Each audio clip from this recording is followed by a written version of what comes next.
Hey everybody, this is Rob again. This is kind of an unexpected video, but I want to share something with y'all.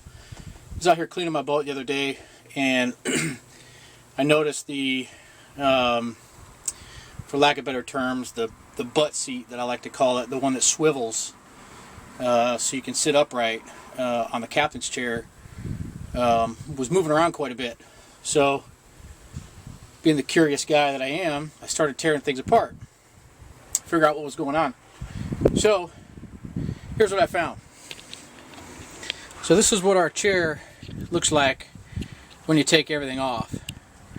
Okay, now this is what I'm talking about.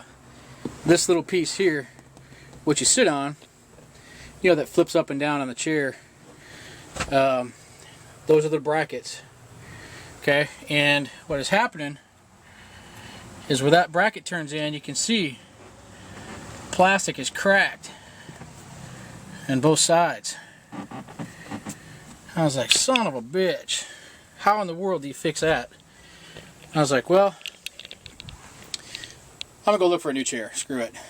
Yeah, the cheapest one I found was $850, and then it ranges up to, I think it was like $1,180 or $90. I was like, oh hell no. So what I've done is use my, let's just call it street engineering state of mind to come up with a solution. So what I did is, you know, I look at this material here, it's just kind of plastic. It's very reminiscent of the cutting boards that I got in the kitchen. It's kind of what it looks like. So I went and bought a cutting board. And you can still see it's there from, sorry about the glare. It's, you know. So I traced it out, piece of cardboard, cut it out, and, you know, there's my cutting board. Now, for those of you that have never really done this kind of stuff before, here, I keep getting into that sun. What I did was find the holes. I got a tiny ass drill bit right here, and I drilled down dead center in all these holes all the way through to the bottom of the chair so I could see where they were at. So I then put the cutting board in there, and then from underneath I drilled back through all the way up, so now I knew where these holes were, dead center. So then I just made the holes bigger to fit the new screws, because obviously there's a little bit more material there.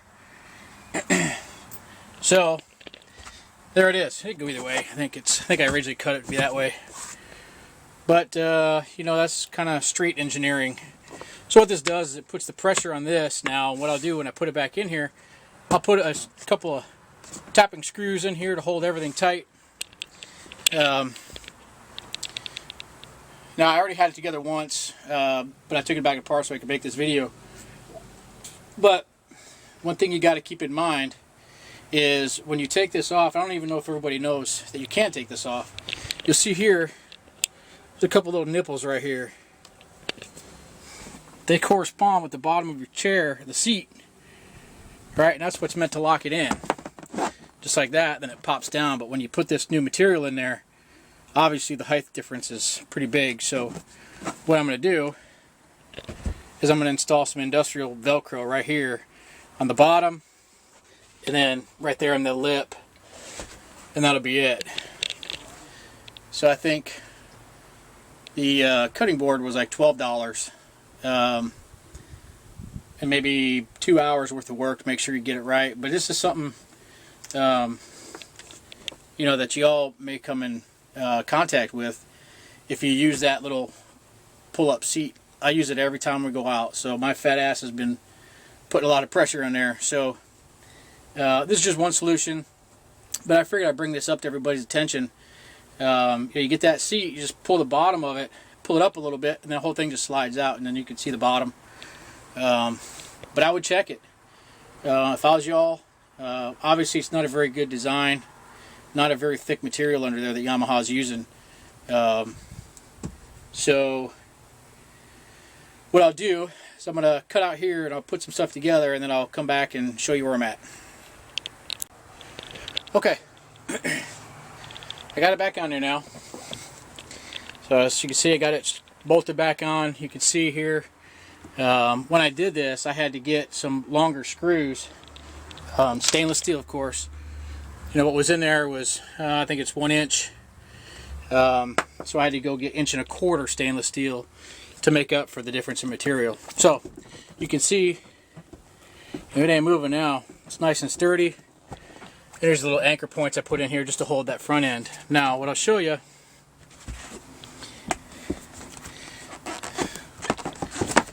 just fits in there now. But you can see that it doesn't go all the way because there's a height difference. So you kind of got to play with it a little bit. And then I'm going to put the Velcro back here to keep it out of the way. So it's just a little bit tighter of a squeeze. You know, once I get it all placed in there, and I'm going to mess around with the material back in there. But once I get it all in there nice and secure, I'll have my seat fixed. Not worried about it caving in or falling apart on me. But I tell you, I'm not going to spend no $1,300, $1,100 on a seat. Because then you got to get it custom upholstered to match the boat. Because you know, I got a 2012, so to find this pattern anymore is kind of tough because they've got all new, different materials in the boats and stuff like that. So just a real quick video, kind of show you how I did things. But I recommend that y'all trying to take your seat apart and just double check. And if you got a newer boat and it's breaking, then I'd go back for warranty stuff, man, and have them replace it. Or maybe have them address it, see if there's another solution out there. But mine's out of warranty, so you know, this is how I'm going to do it. So if you got any questions or comments, let me know. And yeah, that's it, man. Have a good one.